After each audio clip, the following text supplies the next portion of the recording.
Hi guys, my name is James Hill, and today I'm going to be reviewing The Sword of Destiny, which is the second book in the Witcher series. Hold on.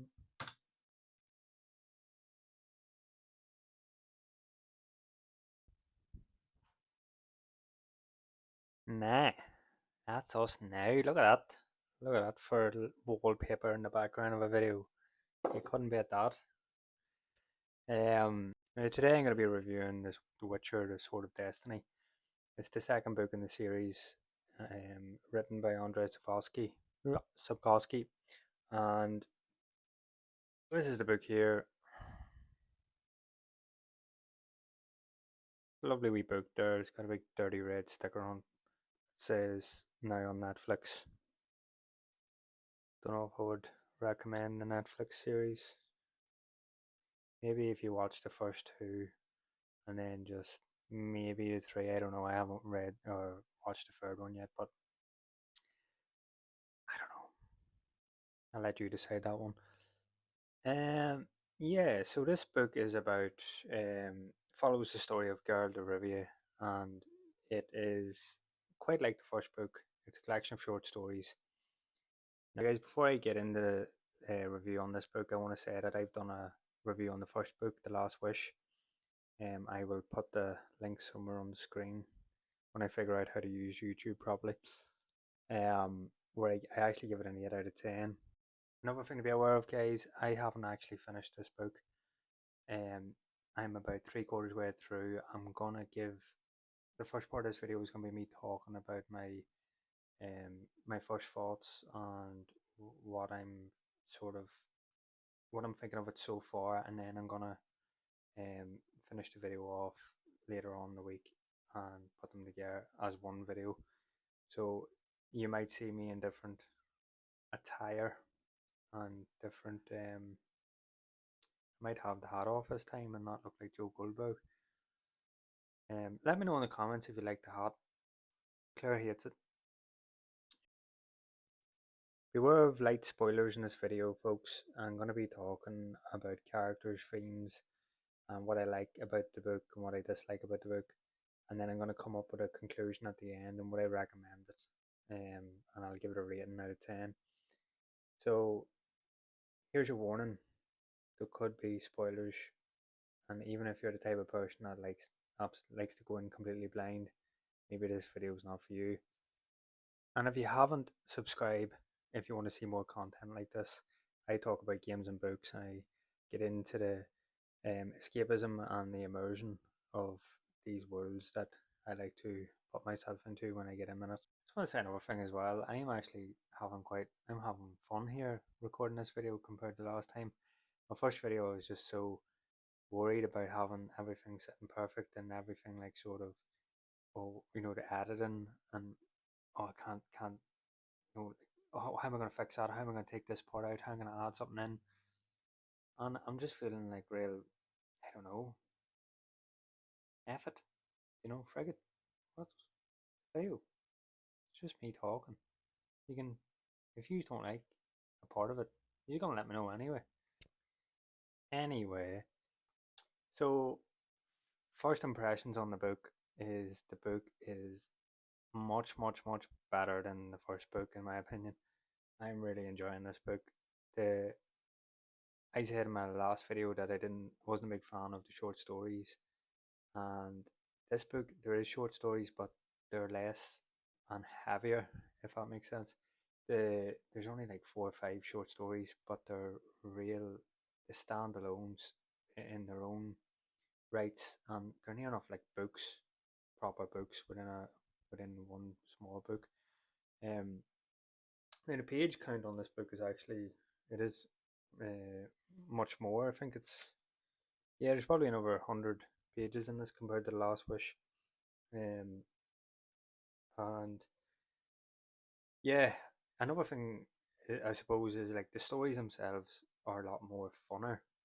The characters are just better crack. There's more. There's more like the interaction between the characters are a lot more funnier to read. The humor has been amplified. The the seriousness of it as well has been sort of amplified. like in terms of the emotions and the emotions that characters feel. Geralt, for example, is going through things. He's really like sort of challenging himself. He's like a lot more serious this time round and a bit more sort of grumpy to a point where I find when people are trying to tell him that he has emotions and he cares, and Geralt's like, no, I have no emotions. Like I'm a monster hunter. I was trained to have no emotions. Um, but I think I think Geralt's battling this with himself, and he finds that he does care, and he's trying to tell himself that he doesn't care. And Dandelion is in the side, basically like, "Wise up, girl. You have a heart. You know." Jennifer is going through a similar thing with her emotions and her seriousness, and she's sort of split down the middle in terms of contrast and how she's feeling. There's a conflict there emotionally on both characters, which is really interesting to sort of see, and something that was not as explored in the first book. And then you have Dandelion, who is just he's my favorite character in this. He is just always in the background, and he really makes. And he's in the background. He's just a joker. He's just takes the piss all the time. Um, he takes nothing serious. He everything's a joke to him, and he's just in the background chirping in all the time, and I just think it's hilarious. Um, and this time round, when I'm reading this one, I actually realised that without Dandelion, the books would be so boring. Um, Geralt is a fantastic main character, but he lacks everything that is made up by Dandelion. And then just to talk about the relationships between the characters have gotten a lot more meaningful. And you can tell that the characters actually care for each other. They want to be with each other, and their bonds are just a lot more stronger this time around. I'm really looking forward to seeing how that progresses within the story, and especially for me who has played Wild Hunt. Um, shit.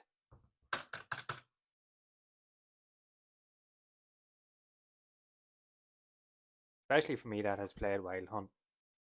Um, the likes of the characters of Triss, Triss, Yennefer, and Dandelion in that game. I don't realize the seriousness of the relationships between them. Like they're just another character, and they're at a point in that game that they already know each other years.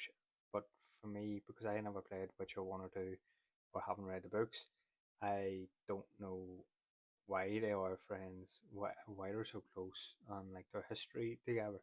So when I'm reading these short stories, it's really good to see where the relationship is growing and what they mean to each other. Take for example, uh, I've played through the story of Wild Hunt 3 times or 2 times, sorry, and every time when you get to pick between Triss and Yennefer, I pick Yennefer, but I never know why I'm picking Yennefer, and it's like I don't even believe the relationship in the game, but maybe that's just me. But I'd say maybe if I went and played the game now after reading these books, I'd probably be like, right, okay, because we see in the books how meaningful the relationship is and how much they actually care for each other, and that's a big surprise for me with this book is the relationship between Yennefer and Geralt and how serious Geralt takes it. Um, it's nothing new to me that Yennefer has always kept Geralt on the side, but I didn't realize how much Geralt actually wanted Yennefer and how much he cares for her. And the stories themselves, the short stories, they're just they pack a punch.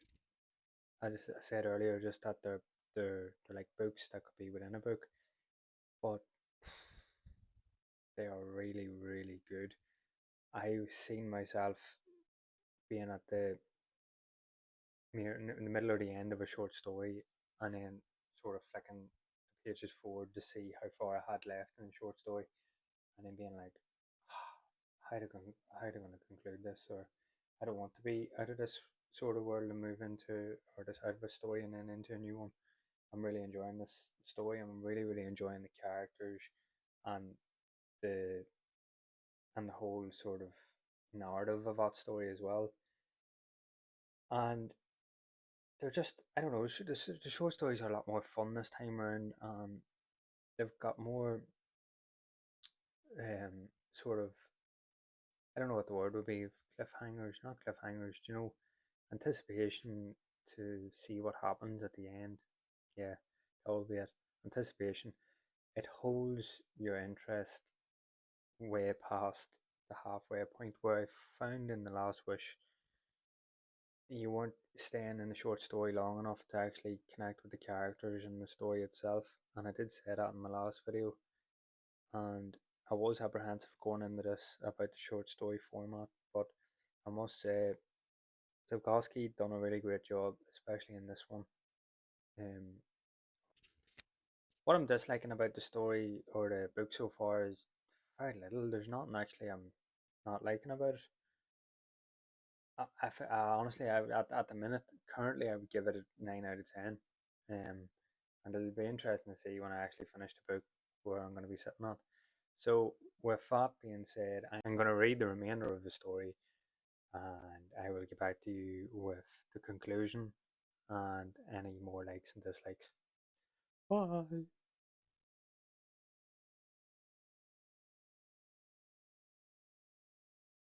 Hi guys, welcome back. Today I'm going to be finishing off the review on this bad boy here. Last time I was talking to you, I only had 2 chapters or 2 short stories to finish. I have since finished them. I finished them last night, and I must say, last night I had about 80 pages to read. But I was just so hooked, and I wanted to get it done and dusted because I was on, as I said to you before, whenever you're in the middle of a short story, the tensions build up and you want to finish it because it gets so good. And there's something about, because your short stories are quite short, you don't want to be coming out and then going back in. I don't know, maybe it's a bit of OCD. I just want to finish the story and then walk away and let it sit within the within the head so I can think about it and mull it over. So yeah, the book's finished now. And last time I was saying how good it was. The pacing was so good. The stories were great. They were a lot heavier. There was less stories. Really enjoyed it. Really enjoyed the characters, the relationships between the characters, and the emotions that the characters are going through as well. So I'm not going to really delve too much into all that again. I'm just going to finish off and keep this part quite um, short. A Little Sacrifice is the short story I finished on last time, and it was my favorite short story in this book. I thought it brought a new character called Essie into it, otherwise known as Little Eye, and she's a fantastic character. I really liked her, but if any have seen the adaptation on Netflix, Sirens of the Sea, that's what that film is based on. Is actually that short story, and I believe she's in the film as well. So, and I thought that's probably the highlight of this book so far. First time meeting Siri, and it's nice to see where it all started. And it's interesting because Siri is this young child. She's only 10 or 11 in the story, and she's very childish. She's very young. She's very arrogant, naive, and Geralt has little to no patience for her. But also, Geralt is very good with her and cares for her. And I can't really say any much more because I don't want to spoil it. But just to talk about the relationships, because I've already talked about the relationships between everybody else. Their relationship's very interesting and very good to see, and it's a good foundation. And I'm really looking forward and I'm really excited to see where that's going to take us. So yeah, that's the last two books, or the first two books done. I'll show you them here. That's them done, dusted. Uh, really enjoyed both of them, and to give Sword of Destiny a rating, I'm gonna give it a 8.5 out of 10. It lost 0.5 of a point based on the pacing, and maybe that's just me. I just I felt like I was slugging a wee bit there for the setup. But regardless of that, the book was amazing. I really, really enjoyed it. The short stories were impactful. The characters were brilliant. Dandelion was just so funny, just hilarious. Geralt is getting more moody and getting more gritty. Yennefer is just being Yennefer. Ciri is new. She's exciting. It's an exciting character to see. I'm looking forward to seeing where that leads to. And yeah, and we met some great characters as well in the background. That the Doppler Dudu or Dudu. He is in Wild Hunt too. He's in part of the main story. He was brilliant in this. So what's next? Next is going to be this bad boy. Bookmarks. Blood of Elves. I don't know if you can see that. That is coming up next. I'm gonna read this, and we'll put up a review in the next 2 to 4 weeks. And it's short enough, 300 and something pages. Um, these are my bookmarks from Waterstones. I usually use a sticky note or an old receipt, so it's nice to have bookmarks. Um, yeah, so thanks very much, guys, for watching this review. I hope you're enjoying it. Um, I'm going to be putting out more content like this. I'm going to try to put out more content, as in bi-weekly. 10-15 minute videos. That's all I really have time for. And I want it to be more from you guys. What do you want to see? Is there any books that you want to see me read? If there's any games that you think I should check out that is going to immerse me, where I'll find enjoyment out of. Thanks for joining. Hit subscribe if you haven't. Like, comment, helps the algorithm. And say bye bye to. Well, we need a name for him. We'll call him Mug Goldberg. Mug Goldberg. Love it. All the best, guys.